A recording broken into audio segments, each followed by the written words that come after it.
नमस्कार, स्वागत है आप सभी का डीडी न्यूज के इस विशेष सांकेतिक भाषा के बुलेटिन में। आपके साथ मैं हूं संध्या शर्मा और मेरे साथ हैं मेरी सहयोगी दीपाली। आइए बुलेटिन की शुरुआत करते हैं हेडलाइंस के साथ।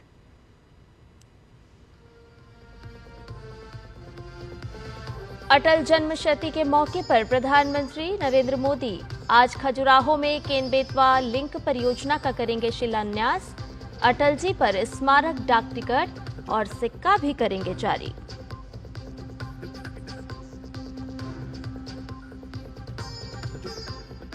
पूर्व प्रधानमंत्री अटल बिहारी वाजपेयी की जयंती पर आज मनाया जा रहा है सुशासन दिवस। प्रशासन गांव की ओर थीम के साथ मनाया जा रहा सुशासन दिवस। देश भर में होंगे कई कार्यक्रम।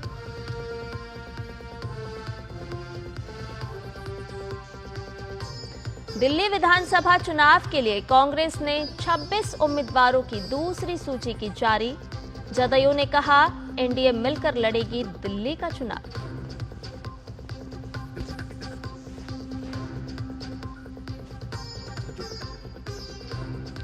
देश के उत्तरी हिस्से में बूंदाबांदी से तापमान में भारी गिरावट।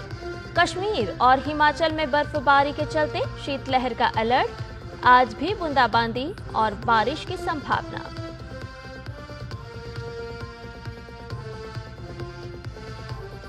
देश और दुनिया भर में क्रिसमस की धूम।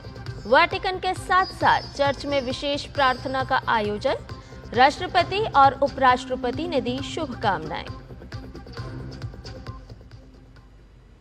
और आइए अब इन खबरों को जान लेते हैं विस्तार से। पूर्व प्रधानमंत्री अटल बिहारी वाजपेयी की 100वीं जयंती के अवसर पर प्रधानमंत्री नरेंद्र मोदी आज खजुराहो में केन बेतवा नदी जोड़ो राष्ट्रीय परियोजना की आधारशिला रखेंगे। ये देश की पहली नदी जोड़ो परियोजना है और इससे मध्य प्रदेश और उत्तर प्रदेश के कई जिलों में सिंचाई की सुविधा मिलेगी। इसके अलावा पीएम मोदी पूर्व प्रधानमंत्री अटल बिहारी वाजपेयी की 100वीं जयंती के अवसर पर एक स्मारक डाक टिकट और सिक्का भी जारी करेंगे। वे 1153 अटल ग्राम सुशासन भवनों की आधारशिला भी रखेंगे।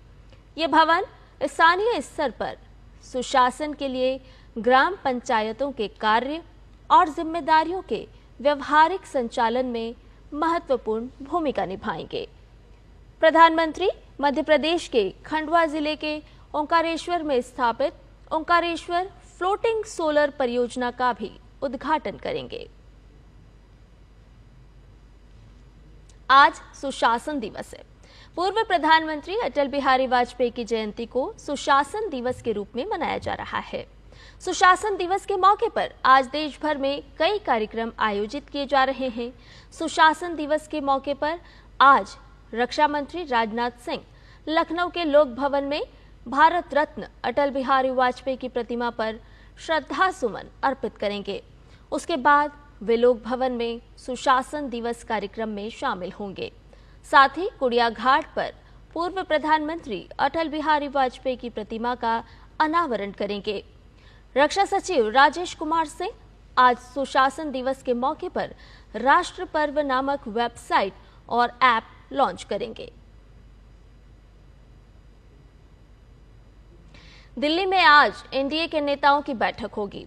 इस बैठक में बाबा साहेब आंबेडकर विवाद के अलावा वन नेशन वन इलेक्शन पर भी बातचीत हो सकती है। साथ ही इस बैठक में दिल्ली विधानसभा चुनाव 2025 को लेकर भी चर्चा हो सकती है। जानकारी के मुताबिक बैठक भाजपा अध्यक्ष जेपी नड्डा के घर पर होगी। ये बैठक मौजूदा राजनीतिक स्थितियों पर चर्चा और एनडीए के बेहतर तालमेल के लिए हो रही है। देश आज पूर्व प्रधानमंत्री एवं भारत रत्न अटल बिहारी वाजपेयी की जयंती को सुशासन दिवस के रूप में मनाया जा रहा है। प्रधानमंत्री नरेंद्र मोदी उनकी समाधि सदैव अटल पर श्रद्धा सुमन अर्पित करेंगे। इसके बाद पीएम मोदी संविधान सदन के सेंट्रल हॉल में अटल बिहारी वाजपेयी को पुष्पांजलि अर्पित करेंगे। आज पंडित मदन मोहन मालवीय की भी जयंती है। पीएम मोदी संविधान सदन में सेंट्रल हॉल के महान स्वतंत्रता सेनानी पंडित मदन मोहन मालवीय को पुष्पांजलि अर्पित करेंगे। केंद्रीय गृह एवं सहकारिता मंत्री अमित शाह आज 10,000 नवगठित बहुउद्देशीय प्राथमिक कृषि ऋण समितियों, डेयरी और मत्स्य सहकारी समितियों का उद्घाटन करेंगे।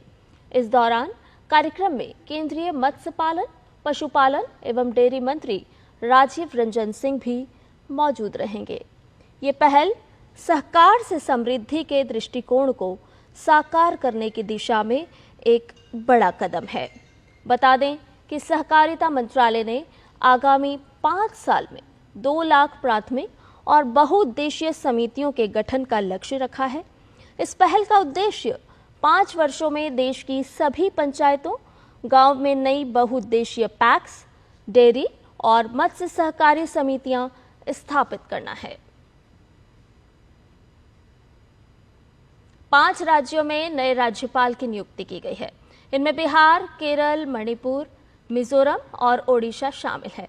अजय कुमार भल्ला मणिपुर के नए राज्यपाल होंगे। डॉक्टर राजेंद्र विश्वनाथ आर्लेकर को केरल का राज्यपाल नियुक्त किया गया है। जनरल वीके सिंह को मिजोरम का राज्यपाल नियुक्त किया गया है। आरिफ मोहम्मद खान को बिहार का राज्यपाल नियुक्त किया गया है। डॉक्टर हरिबाबू कंभमपति को ओडिशा का नया राज्यपाल बनाया गया है।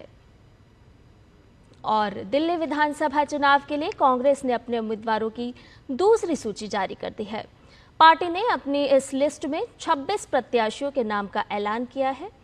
पार्टी ने शकरबस्ती विधानसभा क्षेत्र से सतीश लुथरा, राजौरी गार्डन सीट से धर्मपाल चंदेला, जंगपुरा से फरहाद सूरी, सीमापुरी से राजेश लिलोटिया और राजेंद्र नगर विधानसभा क्षेत्र से विनीत यादव को चुनाव मैदान में उतारा है। इससे पहले कांग्रेस ने कुल 21 उम्मीदवारों के नाम घोषित किए थे। कांग्रेस ने अब तक 47 उम्मीदवारों के नामों का ऐलान कर दिया है। जनता दल यूनाइटेड आगामी दिल्ली विधानसभा चुनाव एनडीए के साथ गठबंधन में लड़ेगी। केंद्रीय मंत्री राजीव रंजन उर्फ लल्लन सिंह ने कल प्रेस कॉन्फ्रेंस के दौरान केजरीवाल सरकार पर पूर्वांचलियों को धोखा देने का आरोप लगाते हुए विधानसभा चुनाव भाजपा के साथ लड़ने की घोषणा की है। उन्होंने दिल्ली के पूर्व मुख्यमंत्री अरविंद केजरीवाल पर जोरदार हमला करते हुए कहा कि अरविंद केजरीवाल का पूर्वांचल के लोगों के प्रति प्यार बढ़ता जा रहा है। असलियत में वे ढोंगी और अवसरवादी हैं। साथ ही उन्होंने कहा कि अरविंद केजरीवाल ने पूर्वांचल और बिहार के लोगों के खिलाफ अपमानजनक भाषा का इस्तेमाल किया है। जदयू के राष्ट्रीय प्रवक्ता राजीव रंजन प्रसाद ने कहा कि जदयू भाजपा का नैसर्गिक साथी है। दोनों दल बिहार और पूर्वांचल के लोगों का दर्द समझते हैं। और बात मौसम की करें तो देश में ठंड बढ़ गई है। खास तौर पर उत्तर और पूर्वी हिस्से में ठंड तेजी से बढ़ी है। पहाड़ों में बर्फबारी और मैदानी इलाकों में हुई हल्की बारिश का असर तापमान पर सीधा पड़ा है। कश्मीर में बर्फबारी के बाद तापमान 0 से नीचे पहुंच गया है। वहीं हिमाचल प्रदेश में बर्फबारी से न सिर्फ ठंड बढ़ गई है बल्कि कई सड़कें भी बंद हो गई हैं, जिसके चलते स्थानीय और वहां घूमने आए पर्यटकों को दिक्कतों का सामना करना पड़ रहा है। उत्तराखंड में भी बर्फबारी के चलते पारा लुढ़का है। पहाड़ों में हुई बर्फबारी का सीधा असर पंजाब और हरियाणा पर हो रहा है। दोनों राज्यों के लिए मौसम विभाग ने शीतलहर का अलर्ट जारी किया है। वहीं दिल्ली, एनसीआर, उत्तर प्रदेश और बिहार में भी ठंड बढ़ गई है। मौसम विभाग के मुताबिक 27 और 28 दिसंबर देश के कुछ और हिस्सों में भी बारिश होने की संभावना है।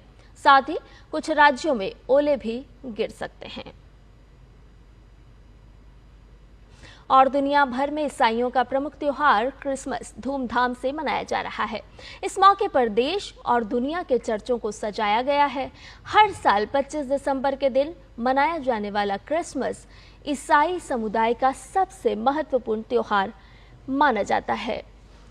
इस दिन जीसस क्राइस्ट यानी यीशु का जन्म हुआ था। भारत समेत दुनिया भर के गिरजाघरों में प्रार्थना हो रही है। दिल्ली, पश्चिम बंगाल, केरल, तमिलनाडु, महाराष्ट्र, गोवा, राजस्थान और ओडिशा समेत कई अन्य राज्यों के चर्च में क्रिसमस के अवसर पर विशेष प्रार्थना का आयोजन किया गया। राष्ट्रपति द्रौपदी मुर्मू और उपराष्ट्रपति जगदीप धनखड़ ने क्रिसमस की पूर्व संध्या पर देशवासियों को बधाई दी है। और आईसीसी चैंपियंस ट्रॉफी 2025 के शेड्यूल का इंतजार खत्म हो चुका है। टूर्नामेंट का आगाज 19 फरवरी से होगा। भारत अपने सभी मुकाबले दुबई में खेलेगा, जबकि पाकिस्तान बाकी देशों की मेजबानी करेगा। भारतीय टीम अपने अभियान की शुरुआत बांग्लादेश के खिलाफ 20 फरवरी से दुबई में करेगी।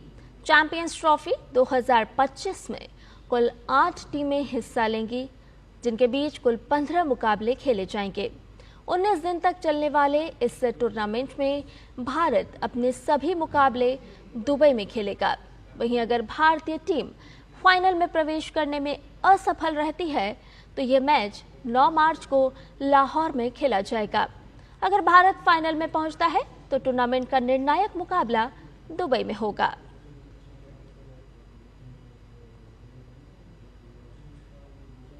और इसके साथ ही हमारे इस विशेष सांकेतिक भाषा के बुलेटिन में फिलहाल इतना ही।